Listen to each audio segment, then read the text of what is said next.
Hello, हाय। JEE mains 2021 के paper में एक चौंकाने वाला वाकया हो गया था। पेपर में यार लीनियर प्रोग्रामिंग का क्वेश्चन आ गया था। जी हाँ, लीनियर प्रोग्रामिंग जेई मेंस के सिलेबस में नहीं है। 2021 से पहले कभी भी जेई मेंस के पेपर में लीनियर प्रोग्रामिंग से क्वेश्चन नहीं आया था, ना ही जेई एडवांस्ड में आया था। बता दूं आपको, लीनियर प्रोग्रामिंग चैप्टर सिर्फ बोर्ड के सिलेबस में ही है, मगर जेई मेंस 2021, जी हाँ, ये जो क्वेश्चन आप देख रहे हो ये जेई मेंस 2021 के पेपर से मैंने उठाया है। ये वाला क्वेश्चन देखिए, लीनियर प्रोग्रामिंग का क्वेश्चन है। इसमें कहा है कि ये एक इनइक्वालिटी है, ये एक इनइक्वालिटी है, यहाँ पे कुछ कंडीशन ये है और मेरा z फंक्शन है, इसकी आप मैक्सिमम वैल्यू बताइए। स्टूडेंट्स को एकदम चौंकाने वाला वाकया हो गया था ये कि यार ये क्या हो गया, लीनियर प्रोग्रामिंग का क्वेश्चन कैसे आ गया जेईई मेंस के पेपर में। इस तरीके की जब हरकत हो जाए, है ना, वो टॉपिक से प्रॉब्लम आ जाए जो आप जो आउट ऑफ सिलेबस हो, है ना, या जो बहुत रेयर पूछा जाता हो और फिर भी पेपर में क्वेश्चन आ गया, तो जनरली मैंने देखा है कि वहाँ पे अपना पेशेंस नहीं खोना होता, या तो वो क्वेश्चन बहुत ही ईजी होता है, उसमें थोड़ा सा भी अगर आप अटेम्प्ट लगाते हो, प्रयास करते हो, तो वो क्वेश्चन निकलने के चांसेस होते हैं। या फिर अगर आपको बिल्कुल भी समझ नहीं आ रहा होता तो उस क्वेश्चन को छोड़ना ही बेहतर ऑप्शन है। तो खैर, यहाँ पे लीनियर प्रोग्रामिंग का क्वेश्चन आ गया था यार, तो एक बार तो मैं क्वेश्चन सोल्व कर देता हूँ, क्वेश्चन का सोल्यूशन बता देता हूँ। उसके बाद फिर क्या इस साल लीनियर प्रोग्रामिंग का क्वेश्चन आ सकता है क्या, इसके ऊपर बात करते हैं अपन, ठीक है। तो देखिए, बाउंड्री कंडीशन आपको पता है और ये फंक्शन आपके सामने है जिसको हमें मैक्सिमाइज करना है। तो कैसे करते हैं फंक्शन को मैक्सिमाइज या मिनिमाइज? सबसे पहले तो हम ग्राफ प्लॉट करते हैं, हमारा फिजिबल रीजन देखते हैं, है ना। ग्राफ किसका प्लॉट करते हैं? सारी ये जो कंडीशंस हैं ये एक्स वाई एक्सिस पे अपन देखते हैं और फिजिबल रीजन देखते हैं। तो यहाँ पे ये वाली जो इनइक्वालिटी है ये मैंने प्लॉट कर ली। 4x + 3y = 75 लाइन को मैंने जब ड्रॉ किया तो ये वाली लाइन थी, ठीक है ना। ये जो लाइन थी ये 4x + 3y = 75 लाइन है, मगर मुझको लेस देन इक्वल टू वाली बात करनी है, तो लेस देन इक्वल टू के करस्पॉन्डिंग एक रीजन होगा, इस तरफ वाला रीजन होगा ये, ठीक है। और यहाँ पे ये जो इनइक्वालिटी है, ये जो इनइक्वालिटी है, तो इस लाइन के इधर वाला रीजन है, इस लाइन के इधर वाला रीजन है, और यहाँ पे लिखा है x पॉजिटिव और y पॉजिटिव = 0 भी हो सकते हैं। तो आपको बता दूं, जो फिजिबल रीजन है वो देखिए, ये वाला रीजन फिजिबल रीजन है, ये वाला रीजन फिजिबल रीजन है। तो इसके कॉर्नर पॉइंट्स आप देखेंगे तो यहाँ पे 3 कॉर्नर पॉइंट्स हैं।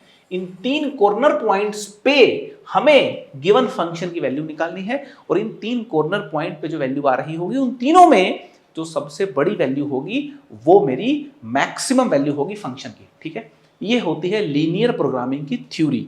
लीनियर प्रोग्रामिंग की थ्योरी में ये सारी कहानी आपको सिखाई जाती है जो मैंने अभी अभी आपको बताई।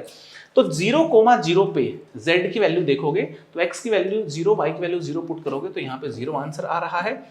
75/4, ये वाला बिंदु 75/4, 0 है, तो 75/4 बिंदु अगर अपन फिट करें तो 6 × 75/4x और इंटू y मेरा कितना है, y मेरा 0 है, तो y की वैल्यू जब मैं यहाँ पे 0 रखूंगा तो 0 + 0 का स्क्वायर, तो ये भी 0 हो गया, ठीक है।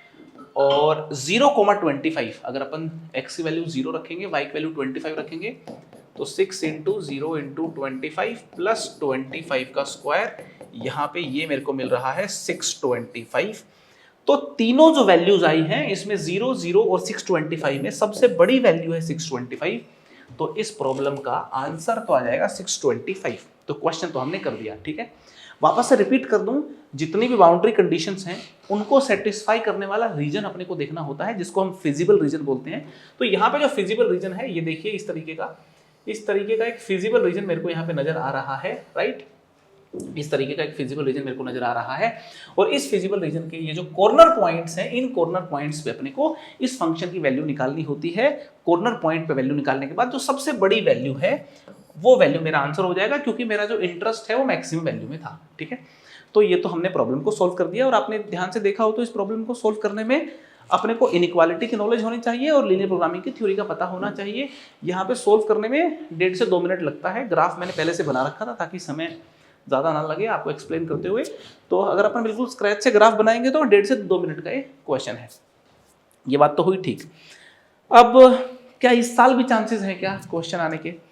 तो मेरे को ऐसा लगता है, यहाँ पे मेरा पॉइंट ऑफ व्यू ये है, ठीक है, कि अगर पिछली बार आ गया तो अब की बार भी क्या पता आ जाए, तो इग्नोर नहीं कर सकते चांसेस को अपन, है ना। उनके डेटाबेस में अगर लीनियर प्रोग्रामिंग का 1-2 क्वेश्चन पड़ा हुआ था तो क्या पता कुछ और क्वेश्चन भी उनके डेटाबेस में हो और उनके डेटाबेस से अब की बार क्वेश्चन सेलेक्ट होकर के पेपर बन जाए और लीनियर प्रोग्रामिंग का क्वेश्चन फिर से देखने को मिले। तो मैं तो ये कहूँगा कि लीनियर प्रोग्रामिंग की बेसिक नॉलेज आपको होनी चाहिए, बोर्ड के लिए अपन पढ़ते ही हैं, तो क्यों ना उसको थोड़ा ब्रश अप कर लें और मैक्सिमम और मिनिमम वैल्यूज निकालना आपको आता हो, ठीक है। ये क्वेश्चन पूछने के पीछे का जो लॉजिक रहा होगा वो ये लॉजिक रहा होगा कि हमारे जेईई के सिलेबस में मैक्सिमम मिनिमम वैल्यू निकालना भी है और इनइक्वालिटीज भी हैं। तो इनइक्वालिटीज वाली बात भी हमारे सिलेबस में है, मैक्सिमम मिनिमम भी हमारे सिलेबस में है। तो इन दोनों का एक तरीके से गठबंधन करके यहाँ पे इस क्वेश्चन को बनाया गया है, ठीक है। तो मैक्सिमम मिनिमम वैल्यू के पॉइंट से इस क्वेश्चन को पूछा गया होगा, इसलिए जेईई ने देने की हिम्मत की है। तो इस तरीके के प्रॉब्लम्स अगर आते हैं तो आपको सॉल्व करने आने चाहिए, क्योंकि बहुत मुश्किल प्रॉब्लम नहीं है, बिल्कुल इजी प्रॉब्लम होते हैं।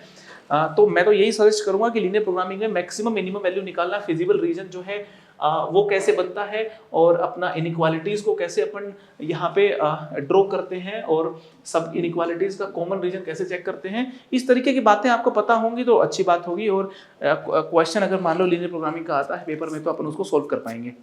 तो मेरा ओपिनियन यहाँ पे ये है कि उनके डेटाबेस में और प्रॉब्लम भी हो सकते हैं और क्वेश्चन आने की संभावनाओं को हम इग्नोर नहीं कर सकते। और क्वेश्चन आता है तो बहुत प्रिपरेशन भी नहीं लगनी उसमें, आधे घंटे पौने घंटे की बात है, आप उसको रिवाइज करोगे तो सीख भी जाओगे और फिर प्रॉब्लम अगर आता है तो अटेम्प्ट भी कर लोगे, ठीक है। इस तरीके के वीडियोज़ अगर आपको अच्छे लगते हैं तो यार नीचे कमेंट करके बताते रहें, मैं और वीडियोज़ लाता रहूँगा। Bye bye.